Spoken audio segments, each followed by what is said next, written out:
Friends, family, fans, we're live, baby. For 2025, we are live. Welcome to the Sunday Night Research Show. Little research stream, little mini announcement about some fun stuff we got cooking. It's the Sentry Tournament of Champions. So we're going to deep dive some guys. We're going to pull up the odds board, kind of just cruise through there, have ourselves a wonderful, wonderful rest of the year. We are doing this. Tomorrow's my birthday. So I turned 33. I just became a dad. So I'm a 33-year-old dad this year. It's my first birthday as a dad. So we're excited. And I'm even not more excited, but I am excited to chat to you guys about what I've got going on over in my life and over at Rotoballer. So I'm going to pull this up right now because we are launching a brand new tool. And I need to just pull up this page real quick. And we're going to be good to go. All righty. Window, entire screen. Boom. Here we go. So my entire PGA situation over at Rotoballer is now one full toolkit. You can get all my stuff over at Rotoballer. So the link to that is in the description below. What you're going to be getting is my weekly models. You're going to be getting my weekly showdown after each round. You're going to be getting my Discord access. You're going to be getting my player profiles that I'll be putting in there for each person, what to look for at different places, how to bet these people, blah, blah, blah. You'll get me in the Discord rocking and rolling. We're going to have this tool that I've been working my ass off on to kind of get it working for you guys. So in this tool, we've even got player summaries for Corn Ferry Tour players, okay? So this is badass. We've got strokes gained by rounds. We've got strokes gained by course length. We've got strokes gained by course difficulty, par 3, par 5, par 4 scoring, putting, scrambling, approach play, drivers, and then my favorite tool of them all, and something I've been working really, really hard on, is strokes gained leaderboard.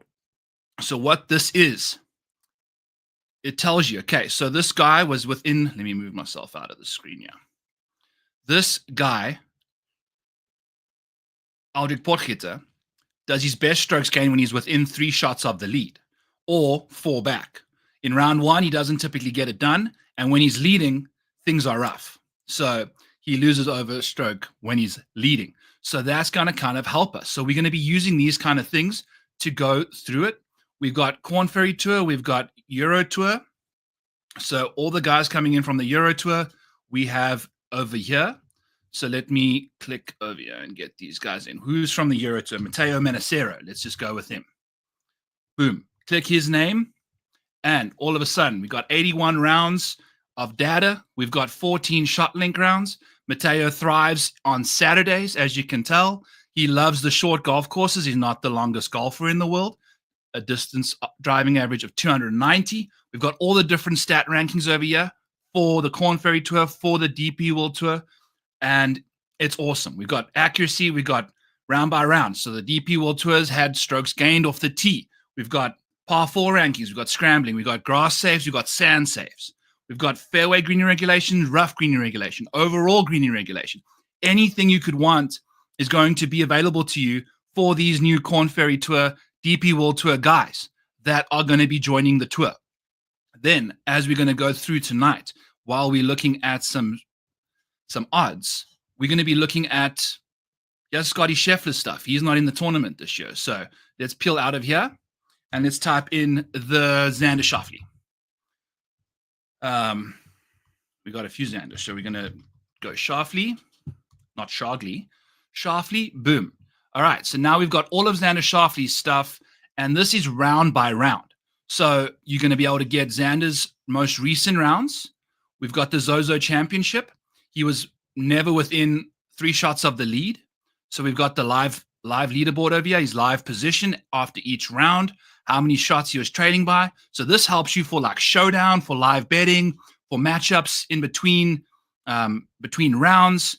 That's what we're looking at over here. Then if you want to go to profile by event, we can kind of just check it out by event. So we've got salaries for DFS for each tournament. We've got the salary, the ownership percentages for them. We've got the points gained on the field. got dollars per point. We've got their finishing positions.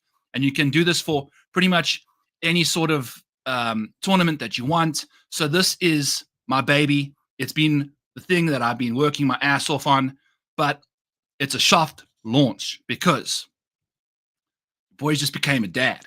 As you can tell, my camera is in the wrong place because everything's messed around here. So we're working on our stuff. I'll address the chat now. I just needed to get this off my chest. I've been a nervous freaking wreck trying to tell you guys about this wonderful stuff that's going on. Please check the link in the description below. Hit that bad boy up. Use code Maniac, get yourself 10% off. I appreciate every single one of you that comes over to the Rotoballer team and joins me in the Discord there, gets part of the squad, gets all my models, gets this tool, and we got the Phoebe cam rocking and rolling over here. She's sleeping on the other side, so we are looking good. All right, let's get into the chat here. We got Kevin, as always, very prompt and punctual. What's up, Kevin? It's up to something season. We got Phil saying, I'm taking down this DFS.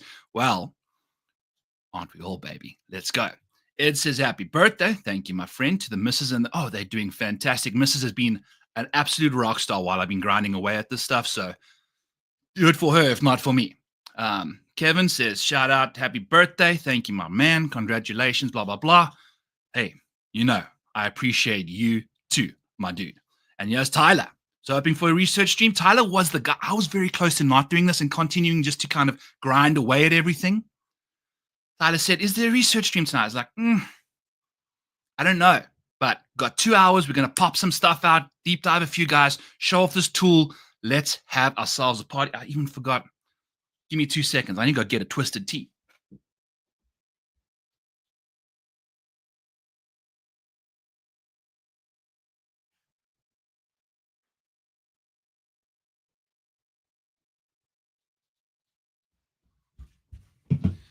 How do you forget a twisted tea? So cheers to you guys. Let's have ourselves a freaking night. Let's party. It's the Sentry. Power BI. So this isn't going to be in the Power BI format. This is going to be on the Rotoballer site, which it actually is right now already. But I'm having a tough time refreshing it, so I need to chat to my guy tomorrow, get this thing figured out so that it's out there. So this is soft launch, but I'm wanting to show you guys what the heck is going on over here. Sites in the house. What's cooking sites? Let's have ourselves a day. One and done. Signature event. Colin Morikawa off the top rope. That's my initial gut feel. We'll see. Normally I listen at work Monday morning, but I appreciate that, my man. Yes, so we're going to have some timestamps for the people that listen at work, for the guys that they just want to deal with slowly. Let me actually make sure that I have a tool summing up to record some timestamps. And then we're going to get going here. So this is awesome. And then I've got a thing called the mini model, which is going to be, you're literally going to filter on all sorts of different stuff. And then whatever you've clicked, it'll just show you the strokes gain, approach, driving accuracy, blah, blah, blah, at those venues. And then you can kind of get an easy way to kind of go to my OG model, which will give you even more detail. And I'm going to be adding to this as we go along. So this is going to be like the most badass research tool that you guys can have at your disposal. We've got state countries over here. We've got freaking long courses. We've got all the different courses, pars, strokes within situations. We've got it all. So let's do this thing. What 21 and done do you suggest? Is it what 21 and done do you suggest? Is it Pat Mayo does a $250 100K first prize, $100 million guaranteed fantasy championships, I believe. Go check out Pat's one and done. That is an awesome one and done, obviously. So Phoebe's peeled out. I'm going to remove that camera. Yeah, but any one and done if you want to, you know what I'm saying. All right, let's do this thing. Let's pull up these live bets. We've got the Sentry. At the top of the board, we've got Xander Schauffele. Let's pull up Schauffele, the two-time major champ. This is his profile by event. So if we want, does it even work if we do Sentry? It absolutely does. Beautiful. So, where's last year? Did he play last year?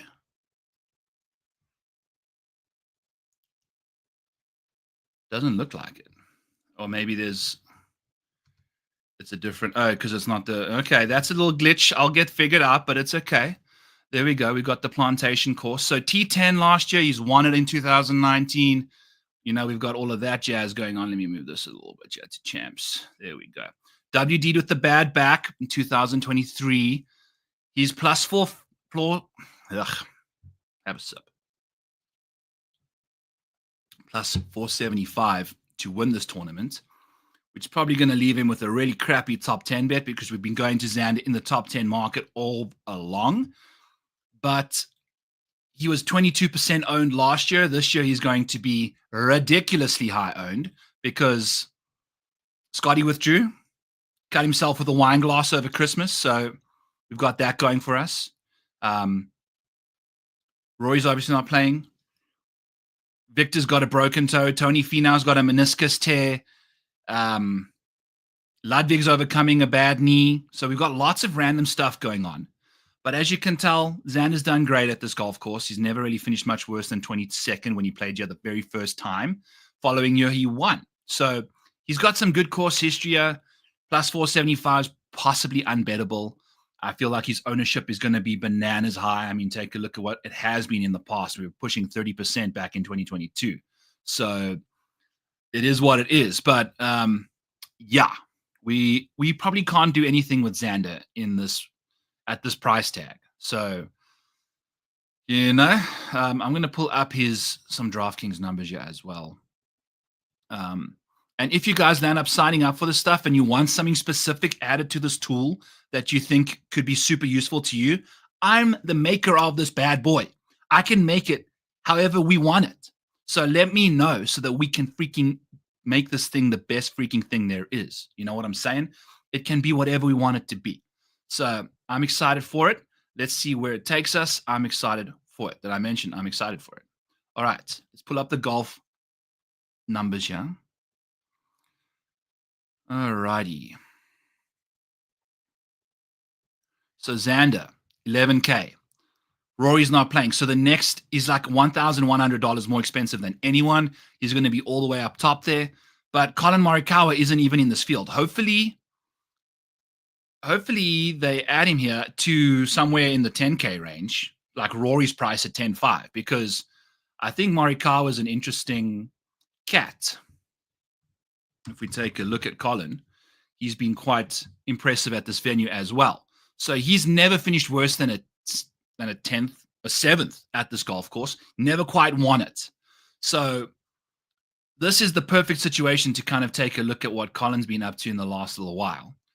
And all of his strokes gain totals, we can filter, and it's by event date. You can go here, event date, boom chakalaka, and we're going to actually go to his round by round profile, which I want to show you guys the fun stuff about this because it's awesome to take a look at these guys. So Colin's very best strokes gained. Let's filter by them kind of from however we want to look. He has never, ever, if you take a look at this on the live leaderboard, let's go just live leaderboard here and see. Okay, let's filter on within 3. Doesn't necessarily get it all the way done, but let's go to leading. So Colin Morikawa, whenever he's been leading, his best strokes gained was when he finished second. Where did he finish? 6th at the Tour Championship, 2nd at the Sentry, 2nd at the Sentry. So like whenever he's leading, he can't quite get across the finish line. He's done okay, some of his best ones, but let's take a look at his most recent leads. So when he was leading the PGA Championship, less than 3 strokes gained on the field. When he was leading the RBC Heritage, only gained 0.73. Had a clunker of a round in the final round over there. We can also click the round. So you can see if it's like the final round of a tournament or the 3rd round of the tournament. It's freaking awesome. Like this is what I'm going to be using for showdown, for matchups during tournaments, for live bets. because we're going to see if guys thrive under pressure or don't. So you can see how close they are to the lead. You can see their position after each round. So it's really kind of interesting to see what's going on here. But Colin has been rough, man. Like, it's been a tough scene for him when he's been in the lead. Now, we got to go back all the way to the Sentry Tournament of Champions last year, where he kind of gained 4 strokes, but also tossed it away. Then again at the Sentry last time. So we've got a lot of the Sentry. He was in the lead. He was doing it for most of that Sentry in the lead. So he's playing some solid golf. But then guess what? Round 4, he had that absolute meltdown. So I don't know if we're going to be able to go to Colin here. Maybe we bet him top 5, but I don't even know what his odds are going to be, because his current odds are plus 1,000. What's that going to be? It's like plus 200 for a top 5, plus 100, maybe minus 150 for a top 10. So that's not ideal. So that's the situation with Colin. I think he's been priced through the roof again. Tough situation to deal with there, but it is what it is. So Colin's most recent performances by event, let's take a look at them. The Zozo stunk it up at the Zozo, just like everyone else, but he kind of got off to a real bad finish. Once he got to the Open Championship, by the way, I just remembered I need to add a major tab to this thing so we can filter by majors, because Colin Morikawa in majors, go over to Bet365 if you have that book and bet him top 20 at all 4 majors. He was top 20 all 4 majors last year. It's plus 1,400. So a very nice situation there. And I'm a big fan of Colin Morikawa doing his thing. So let's shake that thing all over the place. But maybe he ran out of steam towards the end of the year. Maybe he didn't, but I mean, look at what he got up to leading up to the Genesis. I mean, he had this patch here where he was just absolutely dominant. He was getting owned through the roof. Was he 34% owned at the freaking US Open? That's insane. So that almost seems unbelievable, but I'll double check that too. But I mean, that's nuts. I mean, he was very cheap and playing some insanely good golf leading up to it. So makes tons of sense. Still played quite nicely, gained 9 strokes on the field, and gained 33 points for DFS on the field there. So it's interesting to see what Colin's been up to. But if we take a look at what his recent form, it kind of petered out a little bit. I'm assuming what was his biggest issue? Some approach numbers at the FedEx St. Jude. We had some really bad putting to end the year. I mean, 3 of the last 4, he lost strokes putting. So, and the short game kind of let him down again at the Open Championship. So I don't know. At plus 1,000, I know he's going to be a very popular play. When they put the price tag on him for DFS, who knows what's going to happen with his ownership. So, I mean, we've seen, let's take a look at what he's got up to in the past over here. We've got 40% owned in a small field, remember, at $9,100. He's never been more than 10.8 when he was obviously in 2022 doing his thing, was 19% owned. So we have seen some really good form from Colin Morikawa at this venue. Maybe he's a DFS cash play. I don't know if I'm a fan of him in actual DFS. Okay. Next up is JT Thomas Justin. Let's get him in here and see what his deal is. So JT's won this thing. He's also got some decent course history. He finished 25th here last year, though. So not the best final performance over there. And he has been owned through the roof as well at this venue. So some high ownership on Justin Thomas. Remember, this is a small tournament. So no Rory McIlroy. $9,900, Justin Thomas. Has paid off points-wise at this venue in the past. He's gained on the field. So that's always good there. Above average points and, reasonable dollars per point too. But what does his recent form look like? He played quite nicely at the Zozo. second at the Zozo, but nothing too crazy before that. Fifth at the Travelers. Let's take a look at his profile by round over the last little while. Let me put this in. I need to also change the names from last name to first name. First. Okay. So most recently, when Justin Thomas has been leading, let's take a look leading into the final round. In the last few years, it hasn't happened much, in fact. I mean, he's only had the lead twice, and that's not the best, but scored less than 3 strokes each time, finished second both at the Genesis Invitational. I think I was on him maybe in 2019, and then the Zozo Championship at Sherwood. Also finished T2 over there. So not ideal there. Whenever he seems to find himself in the lead, it's kind of tricky business for him. I mean, he played quite nicely in round 3 and then shit it down his leg in round 4 of 2019 Genesis Invitational. So that's his problem there. What was his situation at the Zozo this year? Was he leading or was he within the lead? His position, he was always second. He was never in the lead after a round, always within 3 after round 1, and had spike rounds in the first 3 rounds. And then in the final round, his strokes gain total was 2.5. So didn't quite get across the finish line there. And it's mainly got to do with losing the 2 strokes putting. Not ideal. So the putter has been a big issue for Justin Thomas the last little while. We take a look at the putting over here most recently. We're losing serious amounts of strokes, and then has a good one at the Open Championship, which he's never played well at. Also didn't finish inside the top 30 there. So I'm out on Justin Thomas as well. He's going to be very high owned again. People love to play Justin Thomas. I'm out. So far, Xander's too highly priced. So far, Colin Morikawa at plus 1,000 to me just doesn't feel like a price I'm willing to go to. And it seems like he just can't get across the finish line. I'm going to wait for him to win a tournament before I really start betting him to win tournaments again. I know that sounds counterintuitive, but it's what we're going to do. I don't know what else to tell you. No, with that kind of a number, it's tough to go after Colin Morikawa. And then Justin Thomas is also, the ball striking is insane. Like he's always doing good stuff with the ball striking, particularly with the irons. He's got that new big driver going on.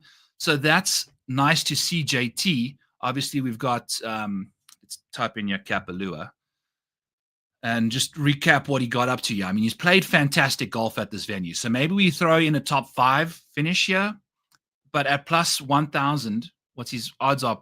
12 to 1. You're not going to be getting that good odds. So unfortunately, that's something we're going to have to deal with. But the top of the board is not necessarily where we're going to find value.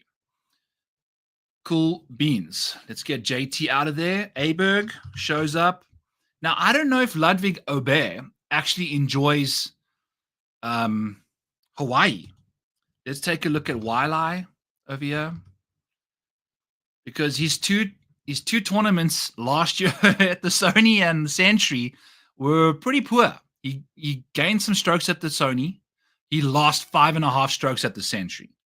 So finished 30th at the Sony, 47th out of 60 people at the Sentry. Not ideal. Was 33% owned at the Sentry. Then people got off the boat when he was 10-5. So it's all ownership dependent. I think he's going to be very popular again. It makes sense. Let's take a look at, I don't think his course history is going to give us anything exciting to look at, but maybe we can take a look at his recent form. Since the meniscus surgery, he bounced back at the RSM after almost missing the cut after a disastrous round 1. Let's go to the round by round stuff for Ludwig. It's going to be an interesting thing. He's right at the top of the board. We love that. And boom. So was always fall back of the lead. I bet him at minus 200, I think, for a top 10. And he finished freaking 17th. So that was tough scenes after a spike round in round 4 and a spike round in round 6. So we're getting that from Ludwig. It is what it is. The putter didn't quite get cooking, which is what he does best. If you take a look at Augusta, was when he had one of his best putting performances, and I don't know why that's not in here. So we're going to figure out where Augusta is. He has the Masters. So yeah, he gained 3 strokes putting in round 4. I believe if we go by event, it should be one of his best putting performances ever. It was very impressive. There it is. Yeah, so he gained 8 strokes putting at Augusta. So everyone's going to be back on Ludwig at Augusta when over half of his strokes came with the putter. Now, I understand he's a good putter, which might work in our favor here at the Sentry, especially after he got off to a bit of a dud start here last year. Maybe he gets it figured out. I don't know. I don't know what to tell you about Ludwig. He's kind of up in the air, especially in Hawaii. He doesn't seem to find himself playing his best golf in Hawaii. So interesting stuff with Ludwig. Let's get back to his most recent form. Obviously played quite nicely at the Genesis and then chipped himself out of the situation. This will be a fascinating study, actually, to take a look at Ludwig in the lead, because he's had some rough. He's been in the lead quite a lot. Most recently, his lead was at the Genesis Scottish Open in round 4. Let's take a look at round 4 leads for old Ludwig. It's all been around the green letting him down and the putter letting him down. Just couldn't quite get it together. Obviously, the RSM, he completely shut the door on everybody there. Amazing. But the Genesis Scottish Open couldn't quite get it figured out. And then actually hasn't been in the lead all that much. But let's take a look at his most recent final rounds.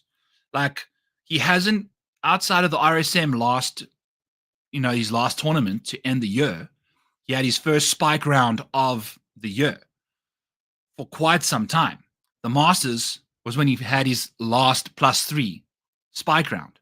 We've had 1, 2, 3, 4, 5, 6, 7, 8 of his last 9 tournaments on a Sunday.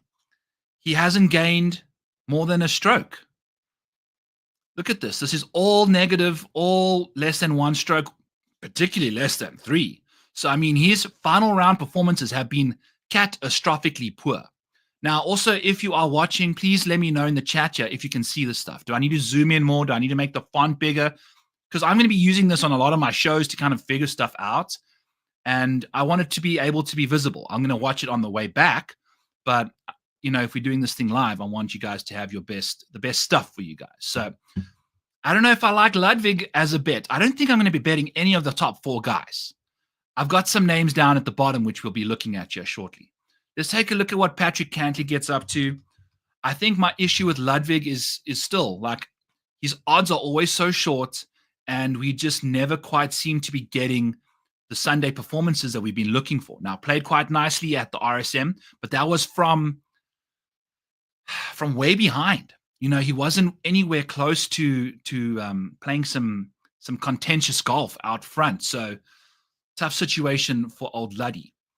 We're going to move on to Patrick Cantley, his last current situation. If we're just looking at his most recent golf, there's a lot of fallbacks over here. He hasn't been within the lead for quite some time.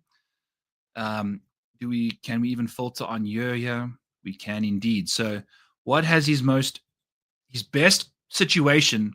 He, on the leaderboard, Genesis Invitational, he was leading all 3 rounds to start off the tournament, and then clunker in round 4 in particular. I think at the Genesis, he just absolutely shit the bed. US Open, solid round 1, was leading after round 1. So that's good to see. A lot of people are looking to bet Cantley at the US Opens, at the Masters, at the majors this year. I don't know. He hasn't finished second in a major before. So I only bet guys in majors if they finish second. I'll have that in here. That'll be the next update. So I'm pretty much telling you now that by the Sony, everything is going to be looking crisp. I've just been dealing with baby, kind of getting this thing built together. It can get a little clunky. So, okay, good. Looks good. Yeah. The top guys in the outright market this week, they're a little priced too short. I understand it's a smaller field, but there's issues with all of them. Not Xander, But I mean, are we betting 5-1 as our first freaking bet of the year? No, there's other guys. So Patrick Cantley, let's take a look at his most recent golf. Again, has not been in contention for quite some time. He's been more than 4 back pretty much every single time he's teed it up. Finally, the US Open was the last time he was in the mix, but has never really been getting it done over here. So we're going to take a look at his event by event situation. What has he got up to at Kapalua? Plantation course at Kapalua. So he's only played here one time. Have I got this correct? Yeah. Interesting. Has he? I'm going to double check that quickly. Seems almost unbelievable. Why would he only have played? Has he not made it in? He hasn't won for quite some time, has he? So let's take a look at Cantley's situation. We're going to take a look here and see. Sentry. Boom. So he has played in 2023. So I've got something clicked somewhere. Let's do reset all filters and see what happens. Yeah. Okay. Cantley. Then we're going to go Kapalua. There we go. Okay, so if you're ever finding yourself in a situation like that, on Power BI, on the website, it should be a little less clunky than this, but just hit the reset filters and then all of a sudden you're good to go. He never finished better than 4th at this venue. So again, no course history. He hasn't really done anything in contention for the last little while. Solid pricing. Always, if you can get dollars per DFS point south of $100, that's typically very good. So he's giving you good returns on his dollar value. His ownership never really gets too freaking crazy. It's usually in the teens. Is it going to be in the 25s this year? I don't know. I mean, there seems to be a lot of hype on Patrick Cantley this year. So again, not quite in the mood to go there with this guy at what, freaking 14, 16, 18 to 1 for Patrick Cantley. And we haven't had a win in forever. I mean, when was his last win? Let's take a look at his last win. Yeah, it's like the BMW Championship back in 2022. I mean, sheesh, that's when he took down Beefcake Bryson. So last win was at the FedEx St. Jude Championship. Second was on him that week. He never missed a fairway or missed one fairway all day. Hits it in the water in the playoff. Congratulations, losers to Sweatpants McGee, Lucas Glover. So let's get Patrick Cantley off the screen. We don't need that disgustingness bothering us here. Victor Hovland's got a broken toe. He's never quite played well at the Plantation course either. So there's no course history to go off here, and there's zero form outside of sporadic craziness from Victor for the last little while. I was faulted on Aberg. Thank you. Okay. We're still learning. It's my new tool. This is the first time I'm using it live, so we're having a fun time. But I think this is awesome. It's working quite nicely, and it's only going to get more tabs, only going to get better. It's going to be very, very cool. So for the research show, this is perfect. This is basically what we're going to be rocking and rolling with for the next little while. Very excited to kind of even get deeper into the weeds with this stuff once I get the behind the scenes figured out. One thing that I think I want to also have is like spike rounds. I mean, you got to go super low around this golf course. So if we do Victor Hovland +5, I mean, this is by event. I need to get that out of the event one. We want to go by rounds. Victor Hovland hasn't necessarily got much done. Like, he hasn't had insanely good rounds yet. If we take a look at his most recent performances, we've got, just look at this. The FedEx St. Jude he typically plays very well at, had 2 spike rounds. Olympics, gained 3 strokes. Congratulations. It's just been -3, -3, -3, -3. The US Open, he gained 4 strokes. Congratulations to you. Missed the cut still. Tough scenes. You know what I'm saying? So he kind of did well at the PGA Championship, showed up for 1 week. We all thought he was back. Everyone bet him at the freaking Memorial. Let's take a look at what his Memorial ownership was. Was he was he through the roof at the Memorial? Because everyone must have been really excited for old Vic. Not too bad, 15%, but that's one of his highest owned prices at 10.2. So very expensive stuff for old Victor at the Memorial, and was still because he's played well there. So, but recent form, nothing to really speak of outside of his really good course history at the FedEx St. Jude. We're out. Not going to give us anything at the Plantation course. It's just we haven't had anything better than an 18th place finish here. So, again, Victor Hovland at 22-1. Like, what am I missing? What am I missing here? Like, what are these odds? Doesn't make sense to like Sanjay he's at the same price as Hideki. Looks like Akshay's number's been absolutely massacred. Jesus Christ. I was hoping to bet that. But hopefully a book releases it because it was at like 45-1, I think, at one point. But it is what it is. Let's pull up Akshay. He's got some good course history at this venue too after his T14 year, but we're going to go profile round by round. Had a really poor round 4, lost his golf ball on the very first hole, unfortunately, and had a double. Took a double on the very, very first hole. So that's not going to help you at all in that final round. You know, like he lost 4.3 strokes on the field after playing quite solid to start the week. Got within 3 for the final 2 rounds and then couldn't quite get it done. So it is what it is, but played some good golf. How did he putt you? He gained some solid stuff on the putting surfaces, nicely off the tee. I mean, look at off the tee. That's basically one lost ball. The approach game, he was rattled after that. So it all was kind of with the putter at this venue. What's he been up to the last little while with the putter? Mediocre stuff at the BMW Championship. Didn't make it to the Tour Championship, I don't believe. And the FedEx St. Jude putted quite nicely. The Wyndham Championship missed the cut there. That was a weird week with weird weather.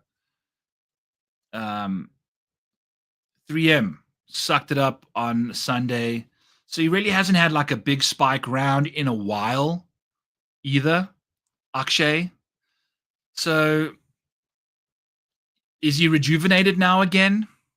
You know, like what happens with these guys? Like we've got the Rocket Mortgage. We were on freaking Akshay there. He was leading pretty much all tournaments and bricked a freaking 3-putt on the final green to miss a playoff. I mean, goddamn, we just had ourselves a brutal year last year with the bets. But it is what it is. You can't win them all. But he started playing some good golf in the middle stretch there. But really, if you take a look at his event by event stuff, it's not as promising as people think, you know, even after playing nicely last year. At 30-1, I don't even know if I'm going to go to that price. We might keep going down the board and take a few other names that I kind of fancy. Like we can just bring up Sahith's name and Benny On. So maybe they increase the odds a little bit when I was going to expect them to add Colin Morikawa to the odds board, but he's not in there. He's on the odds board. He's not in the DFS world. So, you know, if we take a look at Akshay's putting, played nicely at the FedEx St. Jude, like we mentioned, but it's been a while since he had a good performance, the Rocket Mortgage. But other than that, it's been rather dire. You know, not any other top 10s outside of the Travelers. Had that two-week stretch over there where he played quite nicely. Then you got to go back all the way to the Valero. So after he won, he kind of lost the plot for a little bit, got hot right after the US Open, had a T16 at the US Open, followed it up with some really good golf, and then had just kind of ended slowly. So he's going to be very popular. If we take a look at his ownership here last year, only 8.8%, but $6,200. So what is Akshay's price tag this week? $8,900. So he's probably going to be in the teens, playing a lot better. Interesting stuff with Akshay. Here's Jimmy Crack. What's up, Byron? I'm excited to hear the announcement. I'm very happy to have PJDFs back. I'm hemorrhaging cash in the NFL. I know, my brother. I went big in baseball with Brandon Ayuk for NFL baseball. I'll be doing some NFL baseball content this year as well. I'm obsessed with baseball stuff. So, by the way, While I've got you all here, let me pull up the Dog Dominator quickly. If you guys haven't seen the Dog Dominator, it's pretty badass. Here's the Dog Dominator for you guys. And I've done all my drafts. You've got 3 days left after today to get into the scramble over at Underdog. Use code Mayo for up to 50% deposit matched up to $1,000. But if you are looking to draft guys, you want to make sure that you have this board filtered out perfectly. So I have not drafted a single Scotty Scheffler since he missed out on the Sentry. So we're going to be leaving him alone there. But let's just go with, say, for instance, Xander Schauffele, just off of ADP. If we just click the exact names that are ADP right now, we're going to go ADP Tom Kim. Boom. We're going to go 13 is Hideki. We're going to go 24 is Tom Hoagie. That usually, let's change our thing up a little bit. Let's go with Tommy. Let's go Sam Burns, or just do Tommy Fleetwood, just to show you how this tool really works. Then for 25, we're going to do, let's go Sam Burns. Then 36, we're going to do Russell Henley. Then 37, we're going to do Keith Mitchell. Then 48, we're going to do Rasmus. Then 49, we're going to do Matt Fitzpatrick. And then for the final pick, we're going to do Minwoo Lee. So now that you've drafted these guys, if you've gone ADP for every single pick, you've somehow landed up without a sixth guy at the Sentry, which is the most easiest venue. We've just shown you we have to go super deep at the Sentry. The most DFS points, the most underdog points will be scored at the Sentry, undoubtedly, unless there's some insane wins. So you have to figure out how to go about it. So let's just say, let's take out like Russell Henley and Tommy Fleetwood are two very disgusting. Obviously, Tommy Fleetwood not playing the Sentry. So we can go, let's go Sam. We've done Sam Burns. If you go Cameron Young, and then we go someone in the 36 range, we can go Denny McCarthy has been one of my favorite names. You just automatically, just with this tool, know that you've got 4 more rounds added to your total profile, because this thing up top here shows you how many golfers are projected to play in each tournament, because you have to have at least 6 guys in as many as you can. The more you have playing each tournament, better, fine, good. But the Mexico Open, it's not a very easy tournament to get guys into. And if you look at this number over here, that's the average score to par. It's the easiest venue of all 7 in that second round.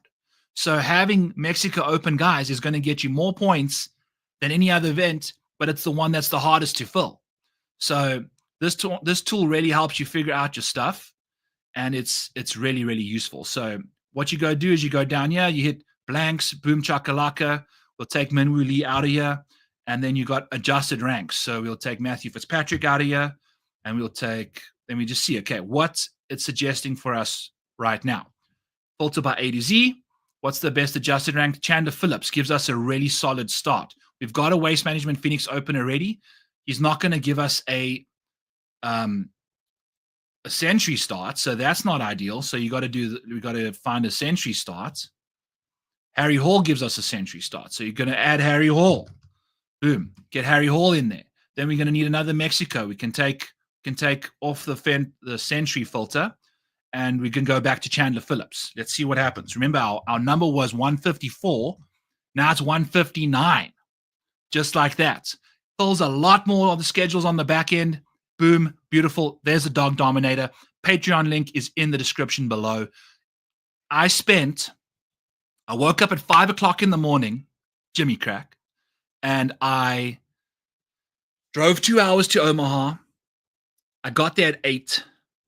Then I left there at 5 o'clock. So what is that? 9 hours on a Starbucks chair. I did 47 best ball drafts. I had 3 going at the same time at multiple times during the day. 3 cups of coffee, a big old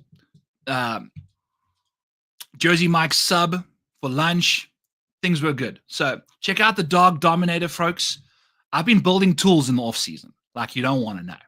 So Akshay, might be a little overpriced, like very popular name. Maybe we don't go to him because, I mean, he played well here last year. That's really all we're getting. Is he going to win a big boy event like this? We don't know. Like, if we take this filter off and we filter by position, we're getting the Valero, which he absolutely dominated. Phoebe barking at the dogs upstairs. He also won the Bahamas Great Exuma Classic back in the Corn Ferry Tour World. So we'll have to see what he's done. But, those are the wins. So I don't know what to tell you guys in that department. Maybe we're not going Akshay. I doubt I will be, especially if his price gets mashed all the way down to the 30s. Yeah. So that's a tough situation. Let me move. Oh, my screen brightness is down too. Okay. Moving along. I have to be out of here in 2 hours because I've got commitments now. Should I go for Jason Day? So should I show you my exposure? I mean, Jason Day is going late. I think if you want to go with Jason Day, you've got to go with Jason Day, like pick him early, pick him in the middle rounds so that you've got different builds to what people have. That's what I did with like Tom Hoagie. I started taking him in the first round a lot with Corey Connors because people are taking Tom Hoagie in the third and fourth rounds. So that way I've got 3 or 4 third or fourth round guys in my first 4 picks, if that makes any sense. Because you don't want to be taking so much Tom Hoagie in the same spot that other people would be taking him as well. So I really just ramped him up into the first and second rounds, took a lot of him there so I could get different, because you got to be different when you're the 250 people in that final spot. It's likely going to have the same names we've got through. So you got to be a little different one way or another. Next up on the odds board, maybe Sung Jae Im. I think maybe a little top 5 finish, top 10 finish situation for old Sung Jae is not the worst situation yet. Hasn't necessarily had a high-end finish in a long time. His round-by-round stuff. Oh, that's what happened the last time. I searched and never found. So what was I on? Akshay. No? There we go. Clear filters. Let's go Sanjay. There we go. So spike round. Had 1 spike round at the Zozo in the third round. BMW Championship did nothing. Had a good first round. Didn't gain more than 4 though. Last time he had a big one, round 3 of the Open Championship. Played nicely in that one. Finished 7th. Solid stuff. Real good stuff. I mean, for Sanjay at the Open Championship, that's very impressive. He has typically struggled at the Open, So let's look here, the Open. It's not been good for Sanjay. Round by round stuff. I mean, this is one of the first few. This might be his best leaderboard position. Yeah. He's gradually got better, it looks like. Like his best position on the leaderboard prior to 2023 was 35th at the Open Championship. Started finding his way into the mix in 2023, got into the top 20 there, but didn't quite finish it out. Finished 20th on the nose. And then 2024 got himself in the mix there quite nicely with a good third round to get a top 10. First top 10 in the Open Championship for Sanjay. So some confidence in that department, definitely. But, just recent profile, not quite grading out the best either. We're not getting much upside outside the Travelers and the Genesis Scottish Open and the Open Championship and the BMW. So maybe he's playing solid, but we're not really getting ourselves in the mix. What has he got up to at this venue in the past? Some solid golf. He loves this golf course. I think he set the record here last year for the most birdies made in a tournament. I think he had like 38 birdies or something ridiculous. So very impressive stuff for Sangbei. Always solid pricing wise. His most expensive was $8,300, but has hardly ever been less than 20, 21, 22% owned in the last 3 years. So he's heavily owned all the time, and he's $9,500 this time round. So got an additional round of really good performance. So we're ramping up the price by over $1,000. Is that going to affect the ownership a little better? Who knows? Look at this dollar per point, though. I mean, that is some seriously good stuff. Remember, we wanted less than 100, got some really good stuff. Double-digit point gain on the field every single time he's played. 2 times he's almost got to 30 points gained on the field. So love that when you finish the 2 top 5s there. So Sungjae's been great. His situation has been interesting when he's been around the lead, though. Let's take a look at Sungjae's situation when leading. He just hardly gets it done. I mean, it's been forever since he's been in the lead. His most recent lead was the Wyndham Championship when he lost to Tom Kim. Finished second over there. Tough scenes. You know what I'm saying? So if we take leading out of there and we go to within 3, when he's been in within 3, his best finish has been the Shrine. I mean, look at these dates. Wyndham, 2021, 2022, 2020. The Sentry, he was within 3 last year. So that's good to see. But that was it. That was his best leaderboard position all of last year, was the Sentry, a full year ago. No good. Genesis Scottish Open got himself into a third place by round 2, but shit the bed. You know what I'm saying? So couldn't quite get it figured out there. So when he's been within 3 in the 4th round, we are the Shriners 2021, solid performance. The Honda Classic, solid performance. That was 2020. The last 2024 performance was the Travelers Championship in round 4. Didn't gain more than 3 strokes. So it's tough to go to him. I think he's a solid DFS option because he's consistent, but it's like we can't do it, man. It's just not happening with Bebe. For old Sungjae there. Moving along swiftly. Do we like Hideki this week? Now, Hideki Matsuyama, will this filter on? Let's reset this filter. I've got all sorts of random stuff going on here. Matsuyama. Over here. All right. Recent rounds. Zozo Championship. Never was close. I bet him to win it. I mean, take a look at what he got up to heading into the Zozo. When he WD'd at the BMW Championship, he gained 2.6 on approach in Colorado. He gained 5 strokes on the field. FedEx St. Jude he freaking won it with a subpar round, like a below average round in the final round, but he had 3 absolute rippers to begin the tournament. Won the freaking FedEx St. Jude. So he just won a tournament. Then was never outside of the lead. He was always in the lead every single day at the FedEx St. Jude. So he rattled that off. Finished 3rd, got his bronze medal at the Olympics. Amazing. Open Championships, sucked it up. Didn't do anything good there. Made the cut. Ugh. Travelers Championship was always fall back the entire time, kind of shot up the leaderboard for a T23. But, US Open was within 3. Had a very solid round there. Got himself to 5th place and then went backwards a little bit with a 1.8 in the final round.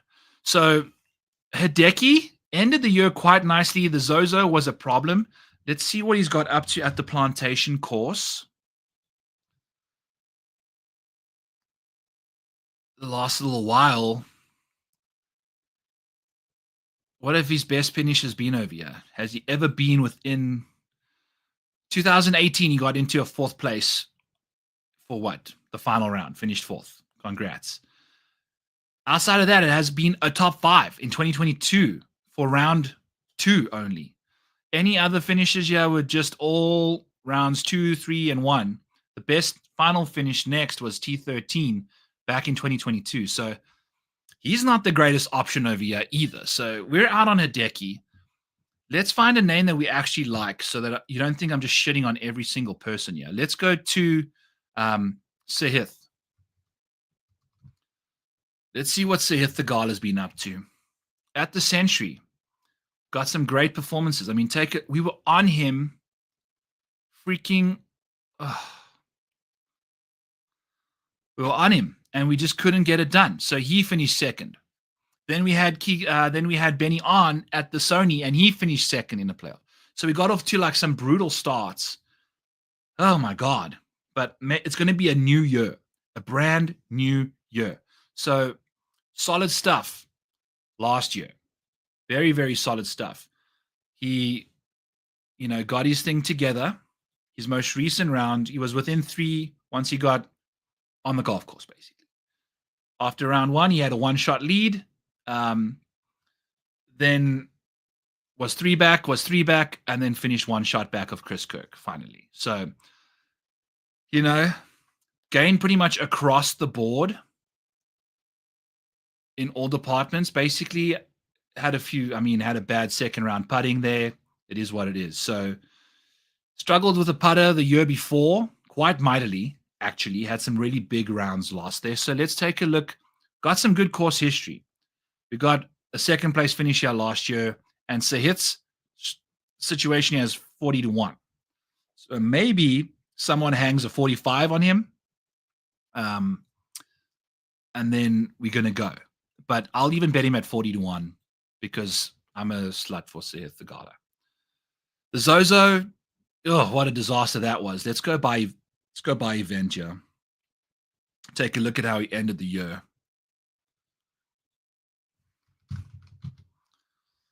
By the way, if you're tuning in now, this tool is in the link to the description. Use code Maniac, get yourself 10% off there at RotoBaller. I'm launching this bad boy this week. Going to be tinkering with it all week, get it fine-tuned for you guys for the Sony. We're going to have the betting tools. We're going to have my matchup tool. We're going to have my model. All my showdown stuff is involved there. Got Discord access, one-and-done picks, DFS picks, all my bets for each week, all available to you if you click the link below. I would really, really appreciate that. It's 33 cents a freaking diaper. And Mini Maniac likes to rip mulligans right after you change one. So basically like 44 cents a diaper right now. She's not timing it up that great.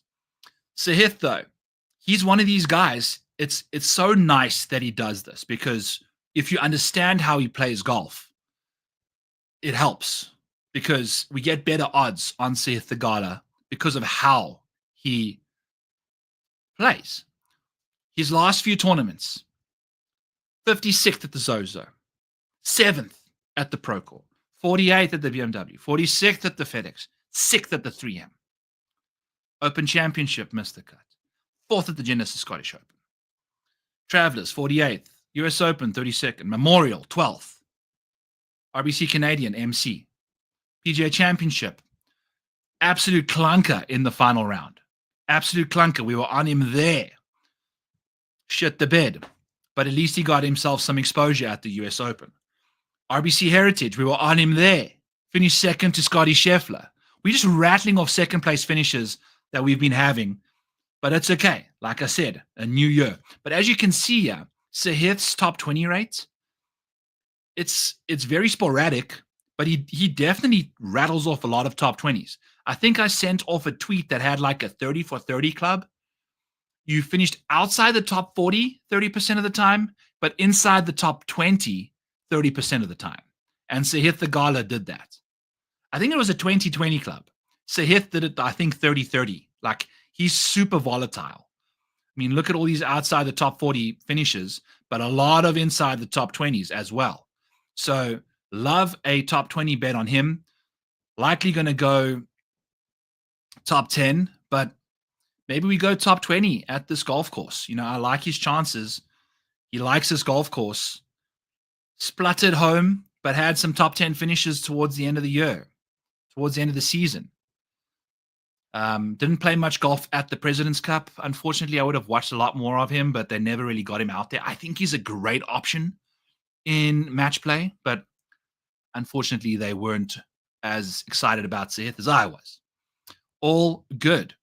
So we're going to be going to him. Sahith Theegala is probably our first bet we're going to be placing if we get some solid odds in the morning.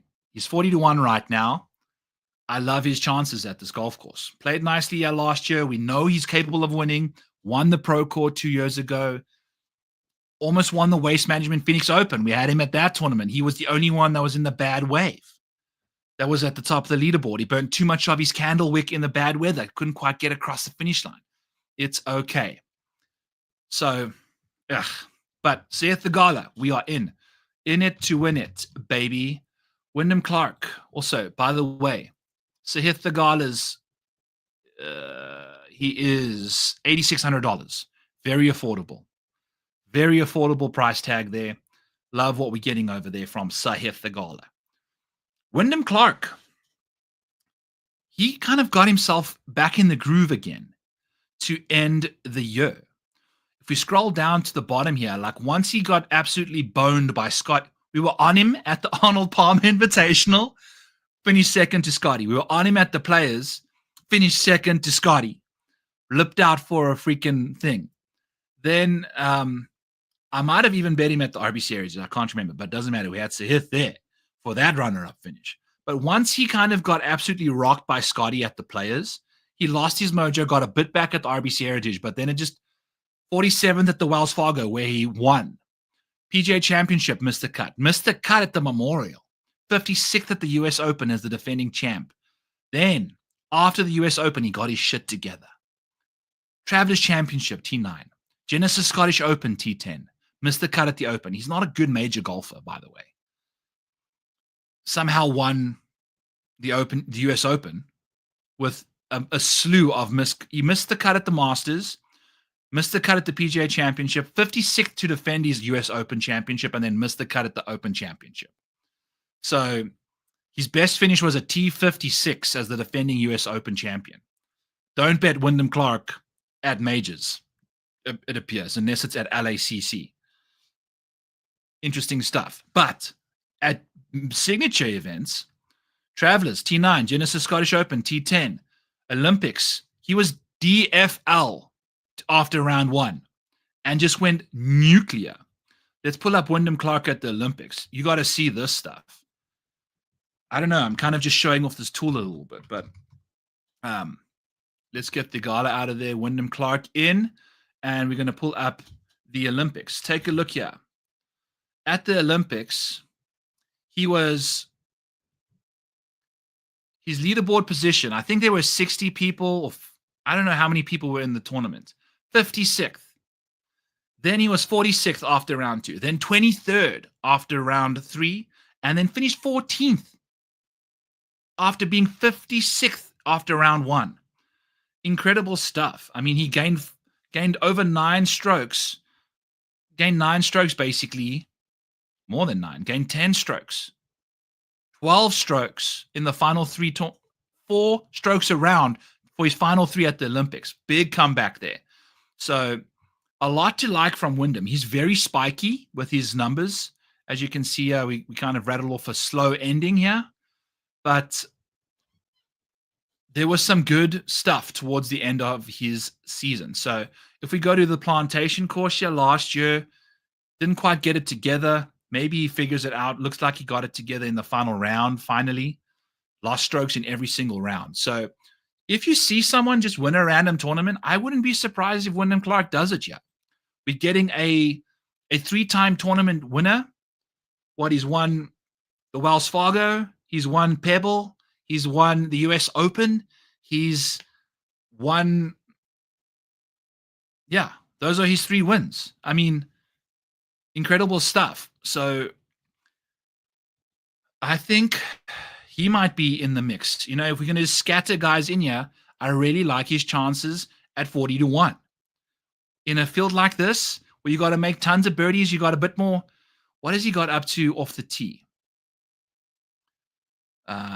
Gained off the tee quite substantially. Struggled with the irons and the putter. So that putter can always make a bounce back. You never quite know. Let's take a look round by round. Was there one big bad round that kind of derailed him? He lost pretty much putting and then he gained a bunch in that final. So he's got some confidence coming back. That's good to see. The iron play, struggled a bit there. But I like the fact that he gained off the tee every single time, basically. So Wyndham Clark's in the mix, friends. We are looking to bet him for sure. He's also $8,800, right there in that hit the gala range. So like him in a big way. What's up, Rose? Sweet Spot, my friend. How are you? By the way, Sweet Spot also is launching a website. So congratulations to you, buddy. It looks really, really cool too. A lot better than mine. But I've got different information over here. So that's okay. Might as well get both of our things because Sweet Spot's the man. Rose saying hello back to Sweet Spot there. All right, Tyler, let's do it. I'm for sure betting Benny on. For sure. And I will be betting him as well at the Sony Open. I don't know, even if he wins, I don't know. But hopefully he doesn't win. But we're betting him, yeah. So hopefully he does. What am I talking about? That's a drink. That's a bad. All right. Let's get Benny on. Right here at the top of the board for us. Beautiful.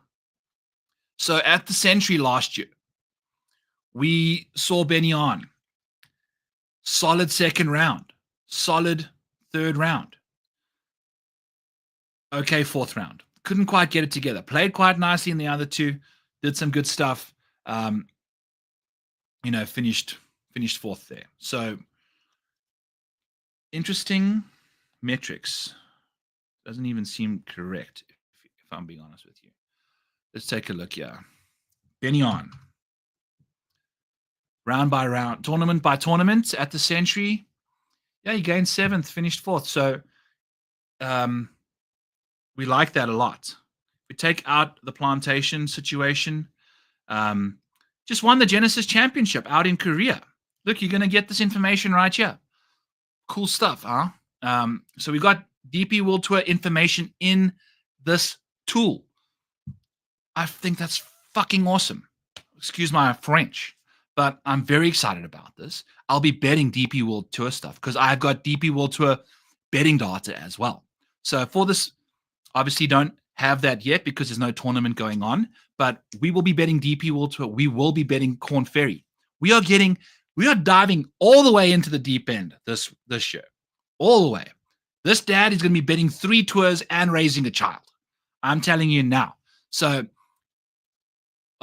it seems like Benny On seems to like these tournaments that have vehicles, The BMW Championship finished 13th. The Genesis finished first. Gained 14.65 strokes. Driver off the deck from 290 out, over water, up a fucking hill.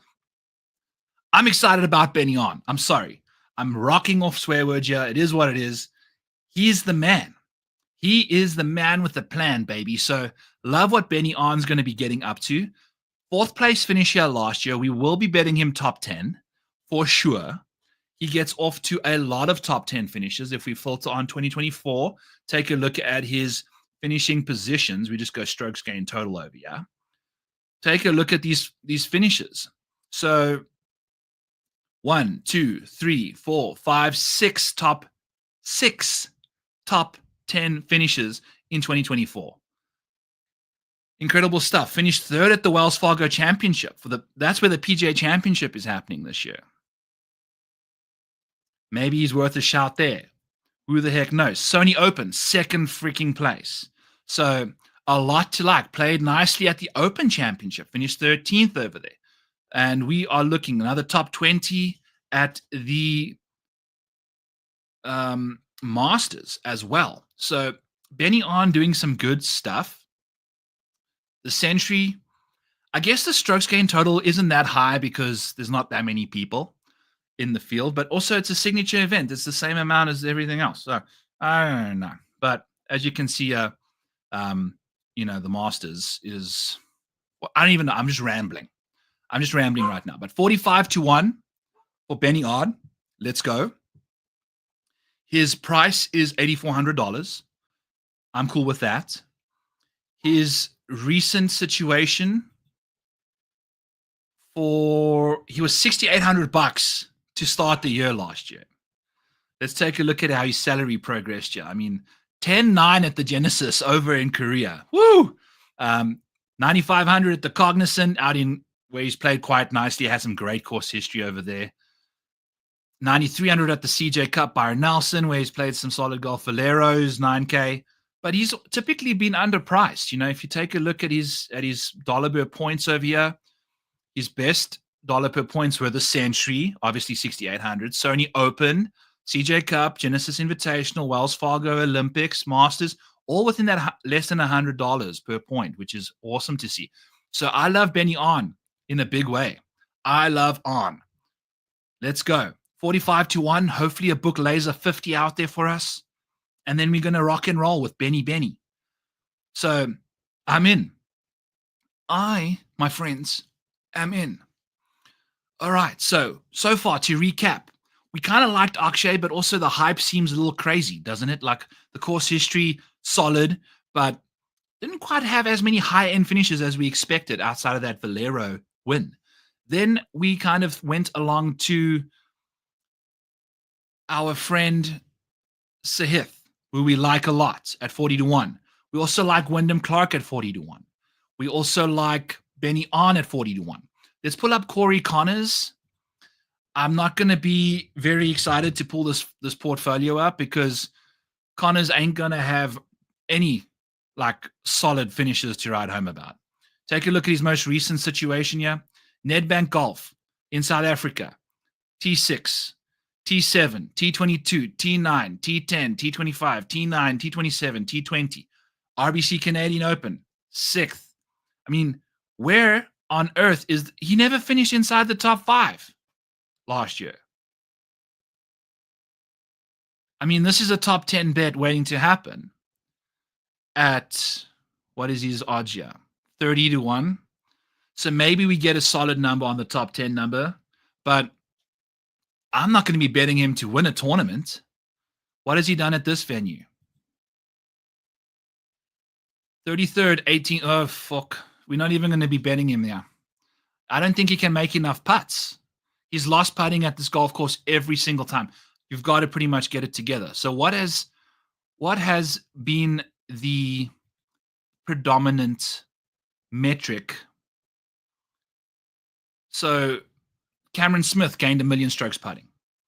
Then Xander Schauffele gained over 5 strokes putting. John Rahm over 4 strokes putting. Gary Woodland finished second. He did some solid stuff, but did it mostly on approach and off the tee. But then Matt Jones finished third over 6 strokes. Patrick Reed finished second, gained 9.3 strokes in 2020. Xander finished second, losing strokes putting. But overall, you've got to gain some strokes up here. I mean, all of these guys, let's take a look at the last current set of winners here. Whoop. So most of them outside of Xander and Justin Thomas. Justin Thomas won this thing. He does that a lot, though, and gained 1 stroke.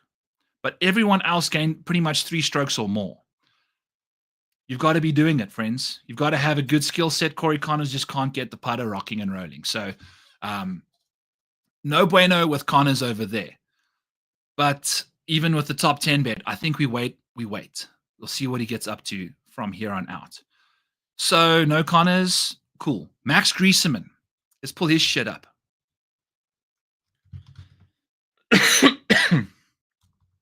How do you spell this guy's name? Oh, he's never played here before, so I've got to unfilter that.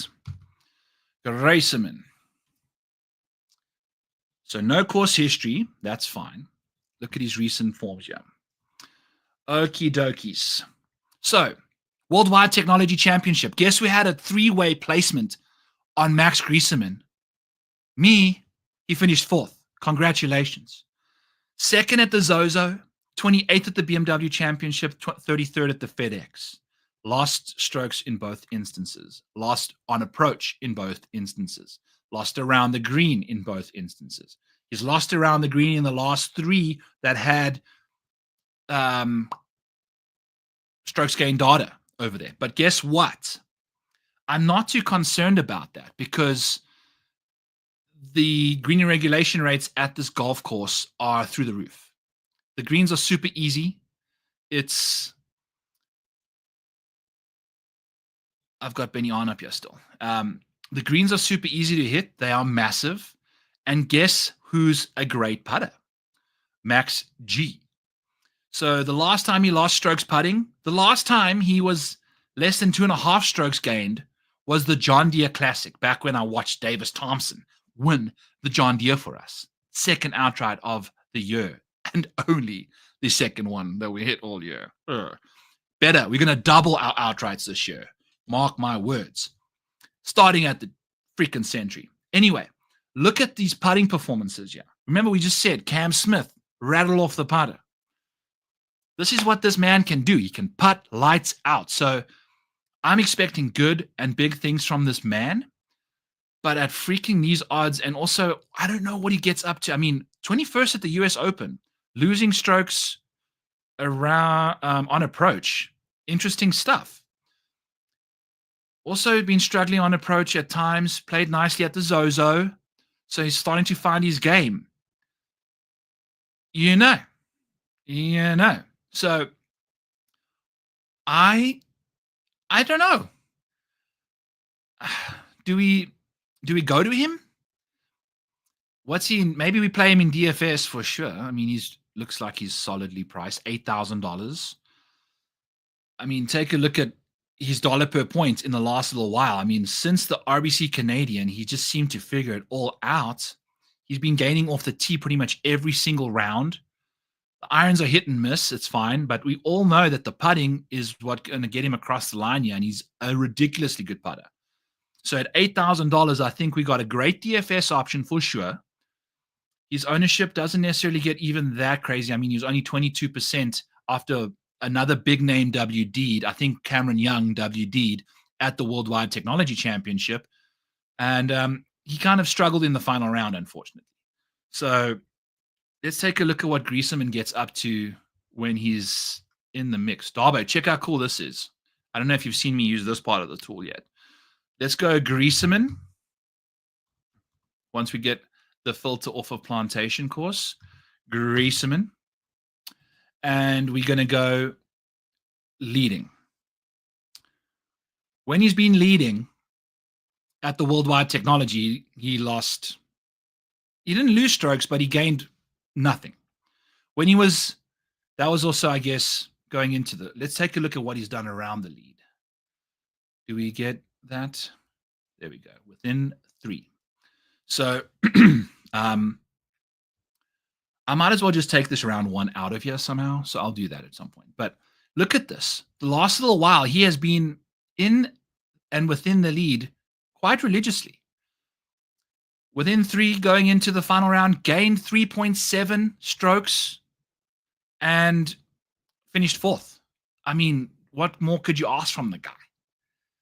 Brutal stuff. Finished 2 strokes back, 4th. I mean, just a terrible ending to the year for us. But it is what it is. He is solid. I mean, look at these spike rounds. The Zozo Championship in round 4. He gained 3.5 strokes, finished 2nd. He's not backing down at all. Gained 2 strokes putting, solid stuff. I mean, these are situations where you can really build character. Didn't lose strokes at the Wyndham even after making a triple, I think, or a quad. So impressive stuff there. He's been in the mix a lot in the last little while since August. 1, 2, 3, 4, 5, 7 times he's been within 3 shots of the lead. So a lot to like from the G-man. I'm in. Screw it. What's his odds? Maybe someone leaves a rogue number out there. He's 45-1 right now. The same odds as Benny on. Jesus. That's tough to think about. But it's okay. Maybe we get a rogue number on the G-man. All right. Next up, what's the time here? Got 40 minutes left. Hit that like button, please, people. Subscribe to this channel. I'm at 489 subs. Once we get to 500, we can do some fun stuff. We can do like memberships. I'm thinking of maybe part of my new tool package, doing like a members only Monday morning stream, where as the odds drop, I'm on camera, just kind of hanging out and making my bets. So you can see what the thought process is as we're making these bets as they come out. Just to provide you guys some extra value for being part of my squad, being on my team. Link in the description below, by the way. Check that out. So far to recap, Sahith Thagala we like, Wyndham Clark we like. We haven't even done Sam Burns. Let's check him out next. Like Benny On, like Max Griesemann. I also saw someone say Taylor Pendrith. So let's do Taylor Pendrith next.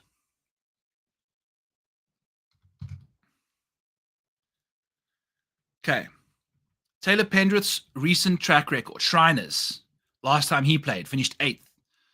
I mean, this is a walking top 20 bet right now, I would imagine. I mean, he's been playing some incredibly good golf. 8th at the Shriners, 13th at the BMW Championship, 22nd at the FedEx St. Jude Champs, the playoffs there. Gained strokes as well. 3M Open, finished 5th. Solid stuff there. Rocket Mortgage, he was quite a popular play. 27% owned Rocket Mortgage, $171 a point. No dice. But I mean, under 100 for pretty much his last 4 starts. Then you go back to the Travelers where he finished 23rd. Solid option there. What is Taylor Pendrith's? Ugh, that's a terrible name. $7,500. So hasn't played at Kapalua. You'd imagine that works out quite nicely. Let's remove that out of here. Let's see if this actually works because here's long courses. Okay. On these long courses that are easy, he won. The only time he's played a long, easy course, he won it. So there you've got that. So I need to figure out what this strokes total is off for some reason. I'll figure that out. But he won it. So there you have it. I mean, talk about a filter that's going to reap the rewards. It's a small sample size, but we've got that. So Taylor Pendrith, not a terrible option. Also, what's his situation when in the lead? We've got to check that out. Yeah. So we got in the lead and within 3, Taylor Pendrith. This is Max Griesemann. Let's get him out of here. Pendrith.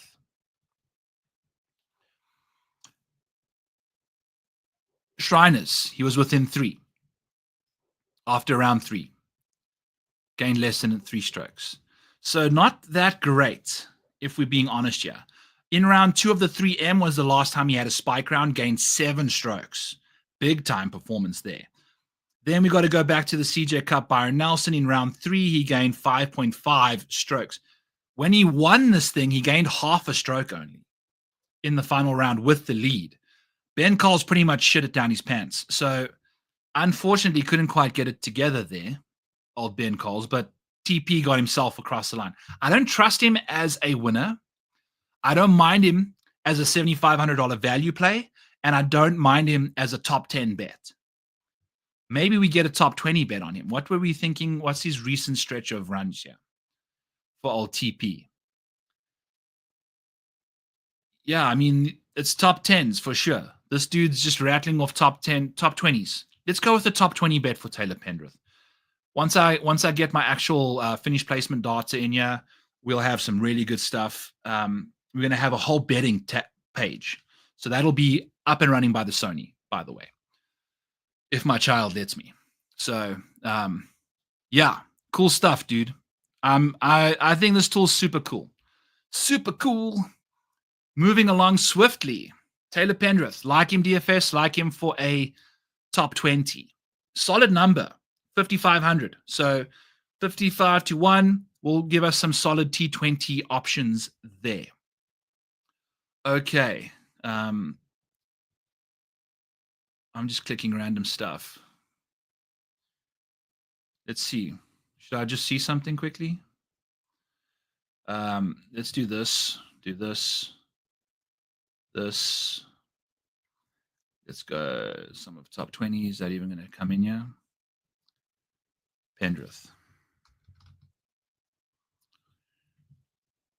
No. Okay. Still got to figure that stuff out. We'll get it figured out. Don't you worry. So we're excited. We're excited. We're going to have betting data. We're going to have a DFS summary page. I'm going to be recording showdown data as well. So we're going to have showdown salary, showdown ownership when certain people are on certain leaderboards. It's going to be so freaking sick. I'm building a masterpiece here, friends.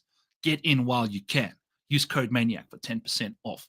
Alrighty. I know I've been navigating this thing like crazy, dude. Power BI is a freaking wormhole. Today I spent 90 minutes on one formula that wasn't working properly. So it's stuff like this that gets you like behind schedule, unfortunately. So it is what it is. It is what it is. Moving along, Sam Burns. Sam Burns.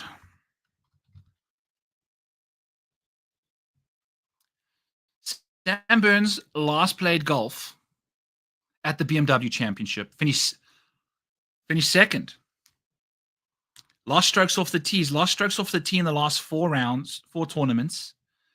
And absolutely shit the bed at the Open Championship. He had easily one of the biggest blow-ups in the final round at the Open Championship.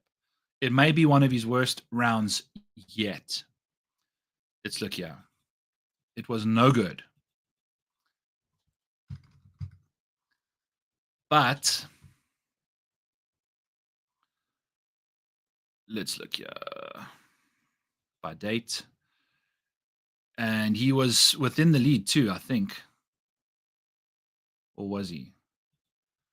Let's get him out of here.